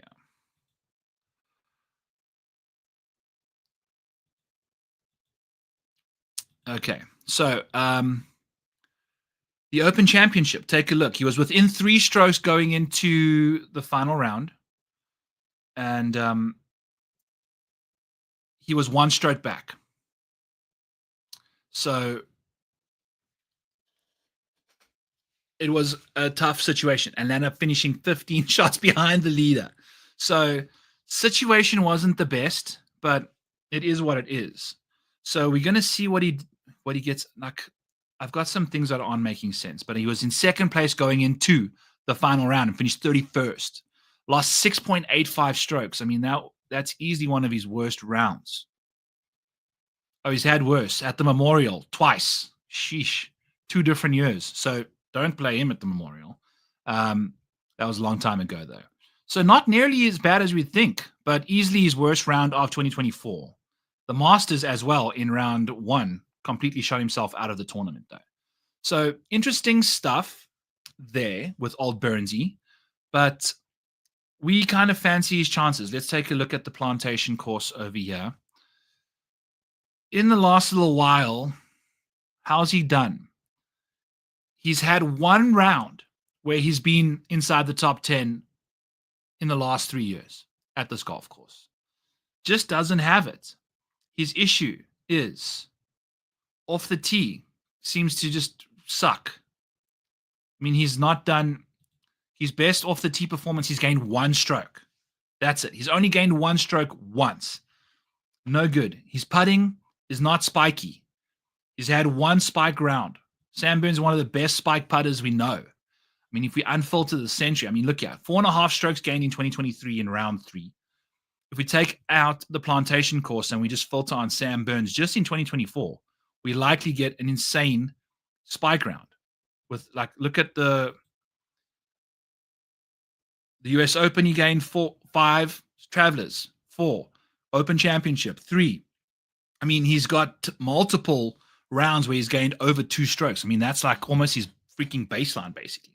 So we need to figure out what the heck's going on with old Sam Burns in Plantation Cap Lewis. So not actually as exciting as I expected from the man. Maybe we get some live action going on. Is this player summary page going to work? If I look up Burns. No. Okay. So this is strictly for the DP and Corn Ferry Tour guys. I'm going to have a separate page with better stats because these stats are so antiquated. I had to do a totally different database. Talk about fun stuff. But check this out, Darbo. Check this page out for Aldrich Potgieter. Also, we're going to hear so much Aldrich Podgieter. It's going to drive me nuts. I know I'm a person that says the names wrong on these shows all the time, but Aldrich Potgieter is definitely a name that you will be hearing. He is the longest driver between the Corn Ferry graduates and the DP World guys. He's a Nuke City man. Incredible stuff. He's also a live bet option. He's a guy you want to be betting in round 3 showdown. He averages over a stroke per round in round 3. He's solid on medium length courses. He also plays very well on difficult courses. So he played quite nicely. He's got 16 rounds on difficult courses. So solid stuff there. His best golf comes when he's within 3 shots or 4+ back. You don't want to be betting him in round 1 or when he's in the lead. He tends to struggle when he's doing that. He's had a few, had the one Nedbank Challenge, struggled there a little bit, unfortunately. In round 1, 25 round 1s, and we've got some seriously poor performances there as well. So I don't know what to do with him. He's a monstrosity. Look at this driving distance of 337 yards. Average. Cam Smith was hitting 3 wood cuts into a drivable par 4 out in Australia. Potgieter took a 2-iron and drove it over the green. Carried it to the front of the green and it bounced over the back. This guy is a freak South African tree trunk. Incredible stuff. So I'll do a video before the back end of the Sony Open. We're going to use this piece of the tool to deep dive all the guys that I'll be playing there. Also, I'll have screenshots of these dudes in my Discord. As we get them playing each tournament, I'm going to have them loaded up in there for you guys to use as a research. And I'm going to tell you, okay, you're not going to want to play him in showdown in round 1. His best showdown slate is round 3 and 4. If he makes the cut, you're betting this dude. You like him on medium and long courses. The short courses at the Sony, not going to be the best, but also he's on the back end of the Corn Ferry Tour ranking, so he likely doesn't even get into the Sony. Also, the Sony plays a little easier. We don't like that. So there'll be venues for old Potgieter in a nice big way. So I'll find the courses that make sense for him, where distance matters, kind of like Farmers Insurance. I think I fancy his chances there. So like it a lot. If you take a look at his scrambling, it's pretty poor though. So that's the Farmers. You're going to have to scramble quite nicely. Maybe longer, harder courses with a bit more difficult greens, easier to hit greens, but more difficult venue. We'll see. So complete tangent there. Let's get back to some bets. Davis Thompson, 5,000 to 1, 50 to 1, plus 5,000. Let's take a look-see here. DT, my man, over in the John Deere Classic. That was just a beautiful, beautiful day. Nothing like seeing an outright hit in person. We're going to go Thompson. Davis. Pull his ass up. What you got for us, brother? RSM. I had him in a lineup that was almost going to take down a couple thousand freaking dollars. And he finished 60th as my most expensive golfer. 10-4, 13% owned Davis Thompson. Couldn't get it together. Could not get it together. So apparently we couldn't even figure out the dollar per point on this one. So some kinks we're still ironing out, but gain points on the field obviously made the cut. Typically under-owned in general, was highly owned over at the John Deere Classic, but that was a very weak field. Entering that week, a 9th at the US Open, a 2nd at the Rocket Mortgage. Solid finish at the Shriners after a decent layoff. He took 2 months off, basically. Finished 5th over there. Solid stuff. So he's also extremely good off the tee. Extremely good off the tee. The putter comes and goes. Gained 7.5 strokes at the John Deere Classic. it's been struggling a lot lately. Gained some nice strokes putting leading up to the JDC, had the putter rolling. Unfortunately, it's kind of hit or miss right now. So we don't have Plantation because I don't think he's ever played here. So no. Out of curiosity, what's he done at the Plantation course at Sea Island? Disgusting golf. It is what it is. Okay. So we'll leave him alone.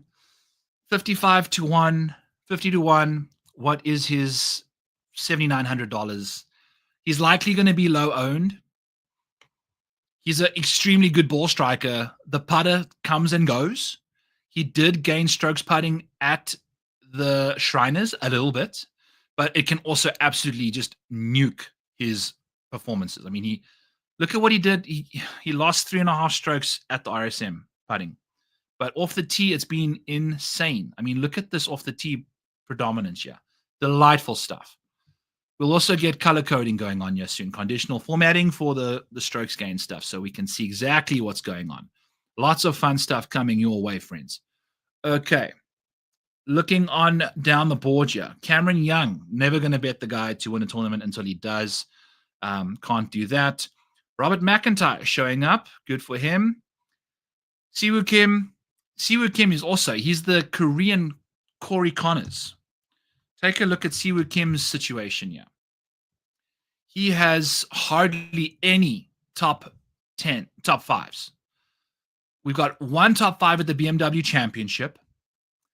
He WD'd from the RSM. Finished 6th at the Zozo. Solid performance, but not a top 5. So we've got one at the BMW Championship.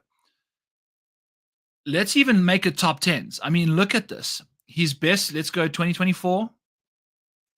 Best finishes, or his best strokes gained total. We've got, can I do finishes? What happens if I hit finish? Yeah, it's the T6s. I need to get the, I need to change that up. I can do that. It's fine. Okay, strokes gained total. Got a T6 at the Players, T6 at the Zozo, T5 at the BMW Championship. That's 3 top 10s. But look at all these top 20s. Texas Children's top 20. Byron Nelson, top 20. Pebble Beach, top 20. Memorial, top 20. Wells Fargo, top 20. RBC Heritage, top 20. I mean, this guy just rattled off 1 million top 20s in 2024. So maybe we bet him top 20 here. What has Siwoo Kim got up to at this golf course at T25 last year? Solid option at $7,100. What is he this year?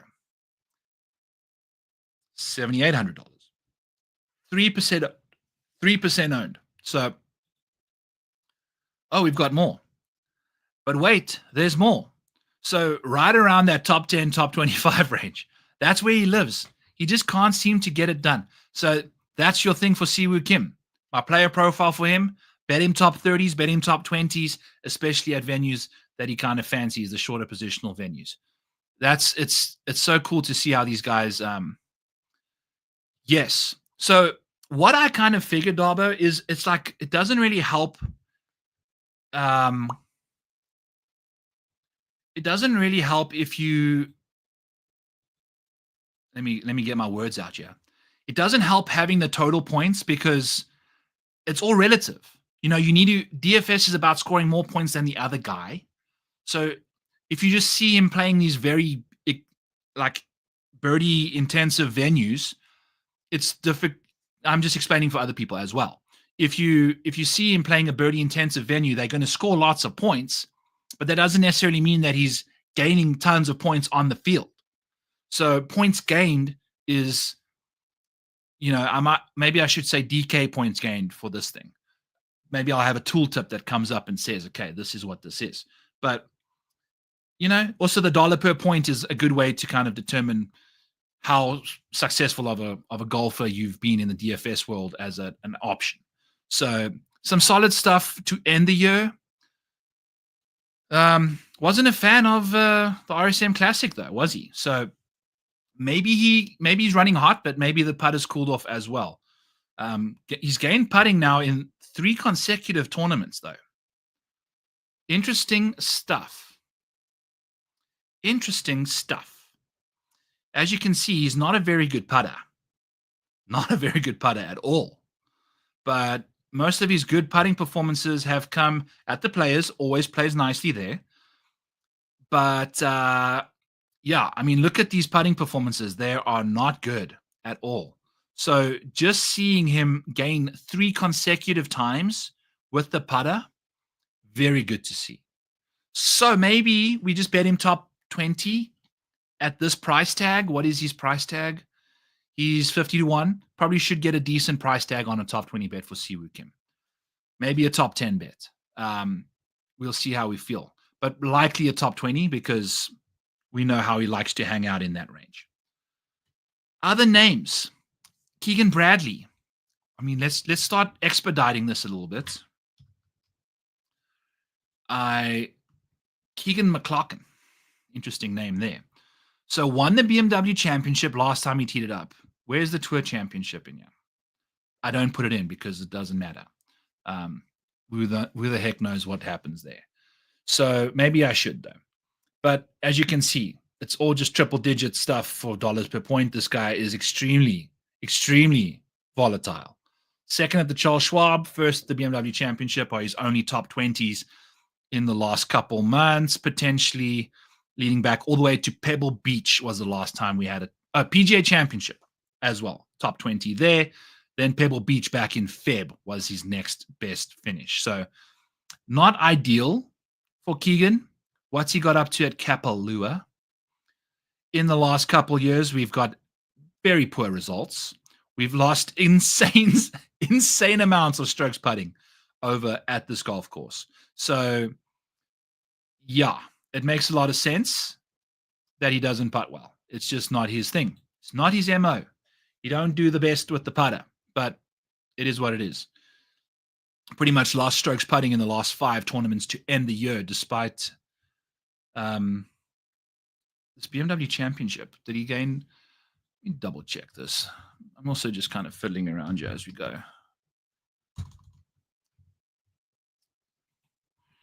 Got a lot of random data kind of linked up, yeah. Yeah, so I mean, this 9.5 makes a lot of sense. He barely gained strokes putting. I don't know what the heck's going on with my stuff. I need to figure out what is going on here. But we're still kind of getting reliable data to some extent. Okay. I will say we all know 100 points is typically a top 10 in most events, maybe not at Kapalua, but still. Yes. But if you're looking to get like concise, things need to, I prefer relative rankings. It just makes sense to me. Other names. We got 15 more minutes before we got to zip out of here. Jason Day, I don't know. Nick Dunlap is 70 to 1. This seems like a venue that kind of suits him. Let's take a look at long, easy courses for him.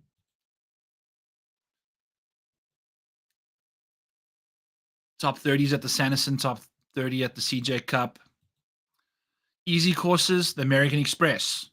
Went super low there. Makes a lot of sense. So I don't mind Nick Dunlap at all. 0.1% owned when he won that tournament, by the way. Also made Bezzy a lot of money there by Bezzy finishing second. How did he end his year? He played the Sanderson Farms, finished 28th. BMW Championship, 31st. FedEx St. Jude showed up out of nowhere and finished 5th. So you pretty much play Nick Dunlap whenever he is less than 2% owned, it seems, or so. Every time he's high owned, he burns people, it seems. So not ideal, but I don't know. What is his price tag entering the week?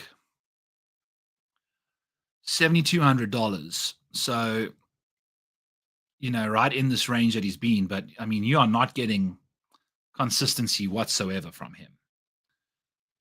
But at a venue like this, it makes a lot of sense.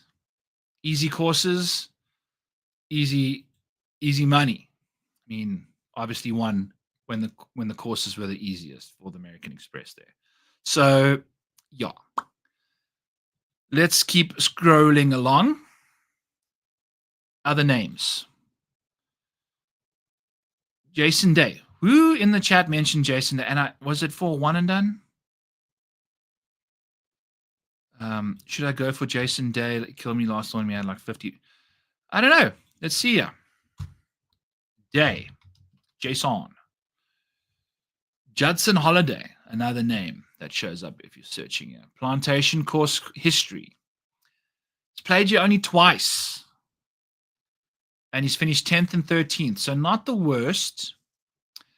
How did he end the year? Reasonable finishes, nothing fantastic. Obviously plays very well at the Wells Fargo. That was his signature finish, T4. I think I like Jason Day more on more difficult, challenging venues. Anything easy, doesn't quite crack the top 10. Let's take a look at medium.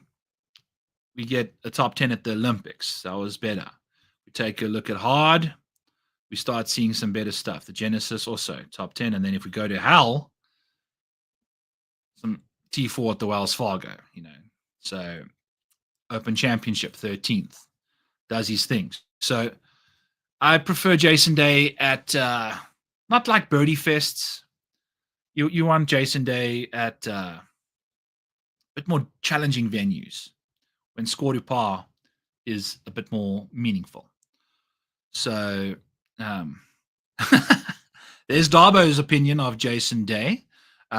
He's an F *** ing loser, whatever that means. I'm not sure how to fill in I've been terrible with filling in the blanks, but fun stuff. Okay, chat. I'm gonna be zipping out of here shortly. So hit me with any other names that you guys want me to deep dive.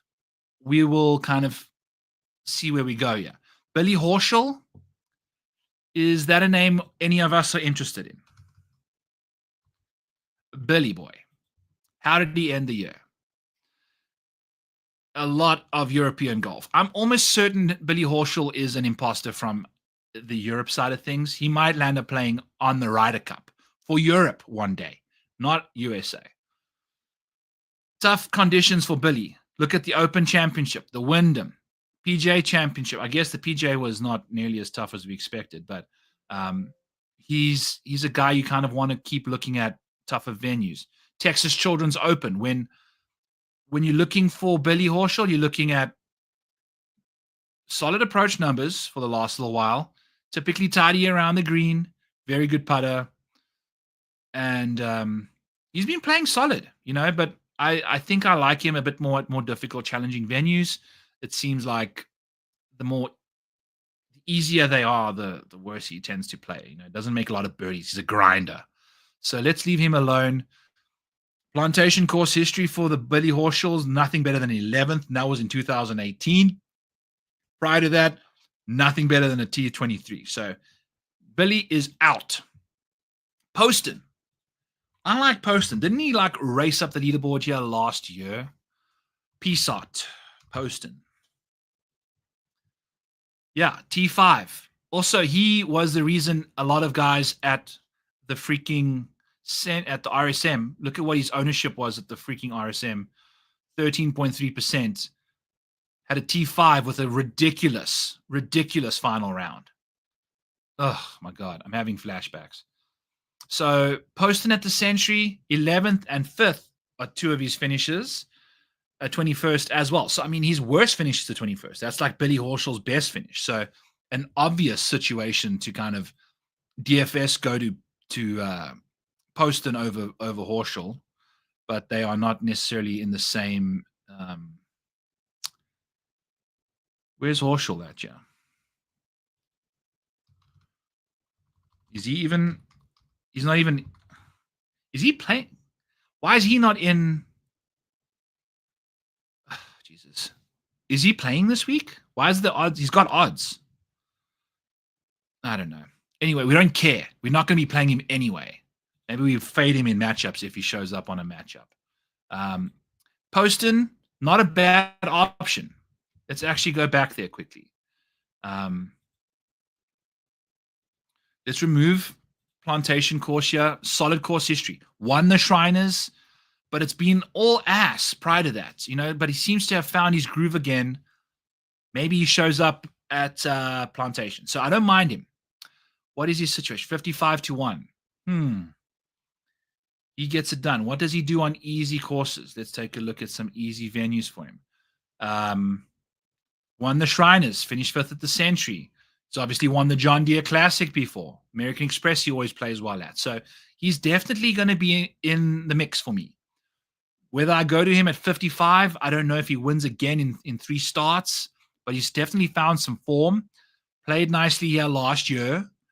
And, you know, he's a guy that can gain 1 million strokes putting, which is something that you need to do at this venue if you don't have what it takes. And the ball striking seems like it's really found its groove in the last little while. I mean, that's some solid numbers on the approach side of things. The drive has also kind of rectified itself. So potentially, I mean, he barely missed the cut at the Wyndham. How the hell did he miss the cut? It was the putter. So the putter was a problem, missed the cut on the number. Tough scenes. But I like Poston. I like him a lot. 55-1, maybe we get a 60, 65, 70 somewhere. Then we start messing around.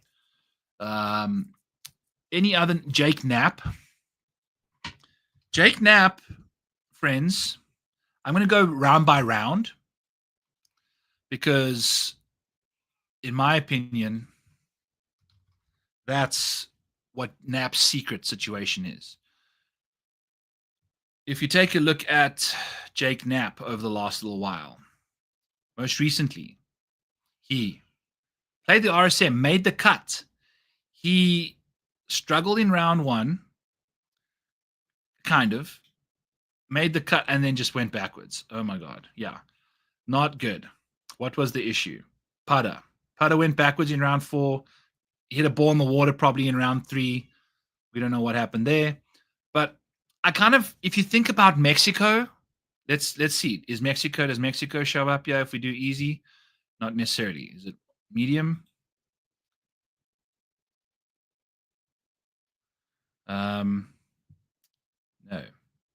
What the heck is Vedanta here? Let's see. We're also doing some testing, yeah. Why is it hard? That doesn't make any sense. Anyway, we'll figure that out. But solid stuff from the Napster, kind of hang on in the final round, but explosive all the way through. The putter can kind of come when it goes. Iron play can get really hot, and off the tee can gain tons of strokes. I mean, at this golf course, I fancy him a lot. So makes lots of birdies. Think he's a great DFS play. 75-1. DFS wise, he is all the way down here. $7,300. I fancy that. So, yeah. Give me Knapp for sure in DFS. We'll see if we see a big number. I don't know if he's going to win this tournament. He's not necessarily playing the greatest, but 4 guaranteed rounds with him at a venue like this, I'll take a gamble on him in a few lineups for sure.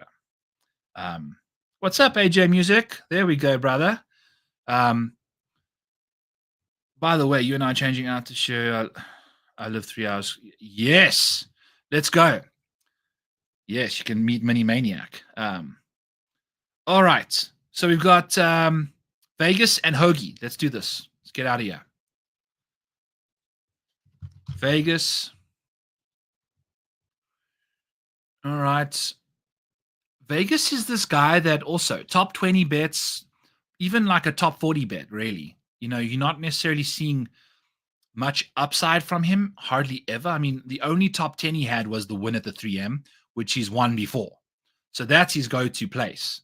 Gained 5 strokes putting there. That's easily his best putting performance of the last little while. So solid stuff from him there, but he's a cut maker. I mean, look at what he got up to since the RBC Canadian. He missed 1 cut at the Worldwide Technology when I had a freaking top 20 on him there.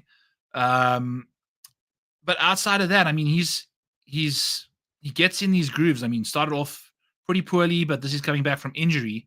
Once he got his groove going again, we started seeing some really consistent golf from him. So exciting to see what he can get up to. I don't know about this kind of a golf course. Let's see. I'm sure he's played here once or twice. Back in 2018 when he won, finished 7th. Yeah. So he can do a lot off the tee and on approach at this golf course. So Vegas, solid option. What's his odds? 190 to 1.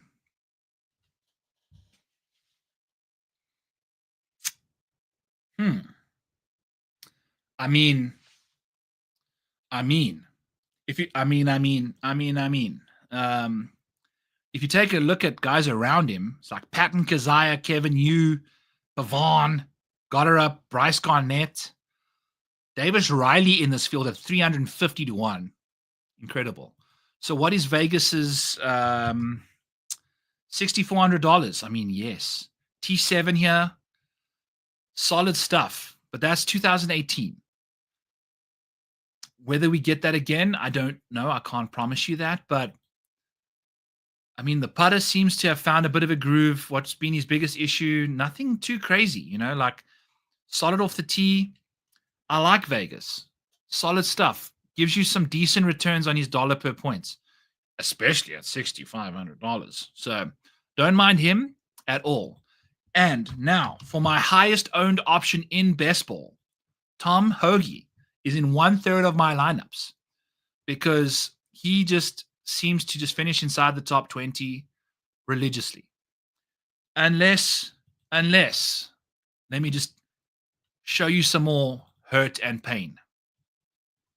We had Tom Hoge at the Worldwide Technology Championship. He enters the final round in 9th place. We have a top 20 bet on him, and he finishes 45th. We lost so much money in Mexico with these kind of things. We had Lucas Glover. Lucas Glover, my friends and fans.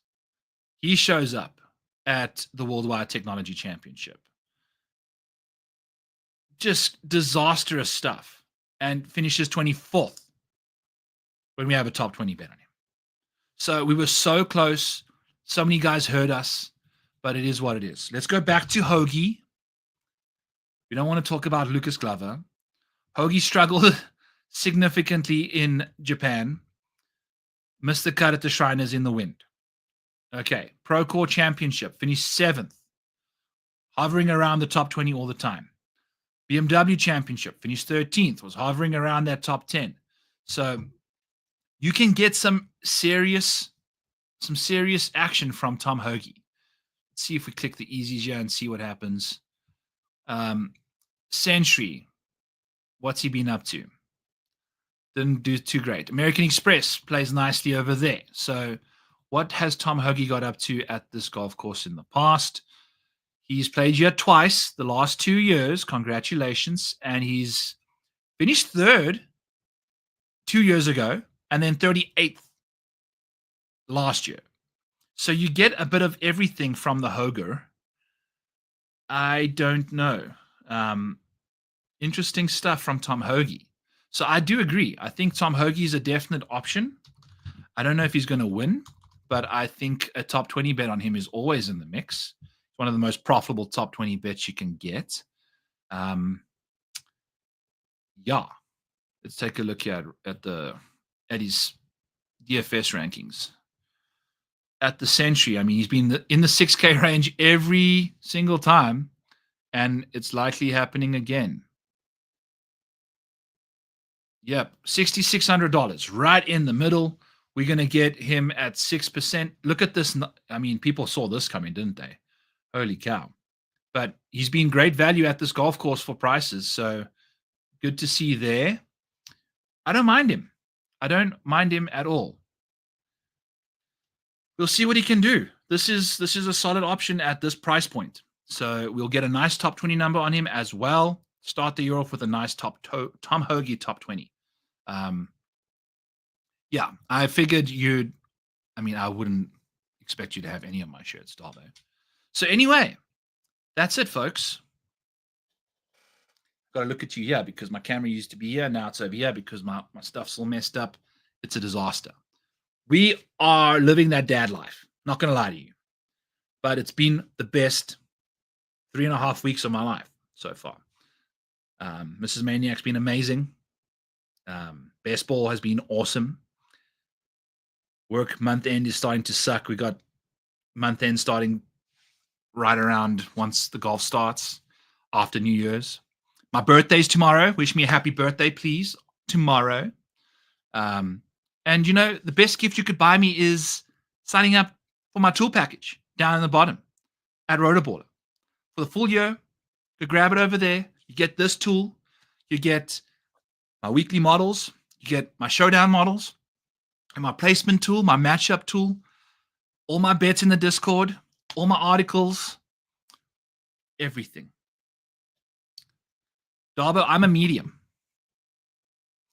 I'm just kidding. XL, baby. I love XL. That's why I wear them. Anyway, with that dad joke, I'm out of here. It's been an awesome time being back behind the camera. The background's going to look different the next time you see me. Maybe, maybe not. Happy New Year, friends. I'm sure I'll see you. I will see you before then. We're going to be... We may end up having a few twisted teas on Tuesday night. That's New Year's Eve. So, fun times ahead. But let's have ourselves a great year. Hit the like button, hit the subscribe button on the way out. Please tell your auntie and uncle about me. Make sure they do the same. Check out my Rotoballer stuff. If you're into best ball, there's best ball contests that start at the Waste Management Phoenix Open as well. Those will be dropping once this tournament starts. So don't think that best ball's finished. I will have a tool for that as well. And if you get the tool for this current slate, I'll just update it. So you'll have the tool for the next time. So you've got what you need for the rest of the year with best ball stuff. Check that out on my Patreon. I've really enjoyed the support there. It's a freaking amazing tool. It's probably my best work I've ever done. And I've done some badass stuff. Made a baby. So, friends, I'm out of here. I'll catch you guys tomorrow for the Fantasy Golf Degenerates. And then we will do the Back 9 Bet show on Mayo Media Network at 7 Eastern. As always, peace. Linda Q out.